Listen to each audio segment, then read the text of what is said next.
Well, there are a few things more stressful than trying to climb out of debt. Right now, there is a surge of younger consumers looking for help. Joining us for today's Wealth Wednesday is Lori Reynolds, a specialist with Money Management International Learning and Development, and Jasmine, or Jazz Gutierrez.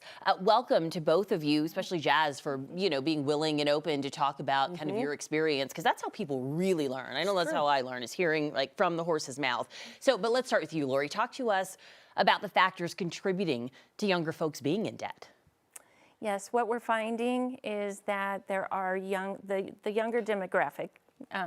She's, in that age group where we are just seeing that the incomes are not aligning with the expenses. The expenses being, the housing, especially in Colorado, right? We're on the topper end of that being higher. Our utilities, gasoline, groceries, that's a big one. And then the income is just not covering those things. So we're finding that that is one of the things that brings the income, and it's just not covering. So now then we have credit cards. We bring credit cards into the mix to kind of help meet those expenses. Totally. And when you can't meet those expenses, how are you going to pay the credit cards when the bills come in the mail? Yeah, it becomes a snowball effect. I know a lot of our viewers, we can all relate. I myself can relate. Jazz, I love that you're open and honest about this, because we've all been there or we're currently in it. Talk to us about your debt journey and how you managed it. So it was exactly like you said. It was a snowball effect. It started small, kind of just purchasing groceries, and then it got to a point where I was surviving on my credit cards, where I had put rent on it a couple of times. I had moved my siblings out to live with me so that we could kind of all support each other, and I ended up $15,000 in debt. And it felt like it happened overnight. Realistically, of course it doesn't, but it feels like it does. Next thing I know, I'm drowning, and I have 24.99% interest on all of that. Wow. And it just felt like no matter how much I was paying, it wasn't going down. And in fact, that's exactly what was happening. It wasn't going down. The guy did the math for me, and it would have taken me 29 years to pay off my debt at the rate that I was paying it off. Yeah. It feels predatory, doesn't it? It's like you're just paying off that interest rate every month. My kids would have been in college by then. Unacceptable, right? And this is a situation a lot of people find themselves in. So Lori, what is the first thing to do if this is where you're at right now? So the best thing to do is to budget. That means pulling out even just a piece of blank paper, right?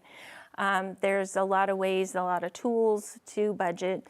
But yeah, it's knowing what your income is, what your expenses are, where you are at the end of the month. Are you falling past due on bills? Where are you sitting? So it's determining what caused some of these issues and what your goals are. Where do you want to be, at the end of the month instead of in the hole? Yeah, but I'm gonna ask you just to be a little more specific as far as if you have 3 credit cards, which one should you attack first? Is it the smaller amounts or the bigger amounts? Just some real useful information, right? Sure. Yeah, you can kind of approach it from different ways. You can look at your highest balances, and look at seeing what that looks like if you were to put extra towards those. Or attacking them at the higher interest, because the interest rates are, of course, bringing up the payment.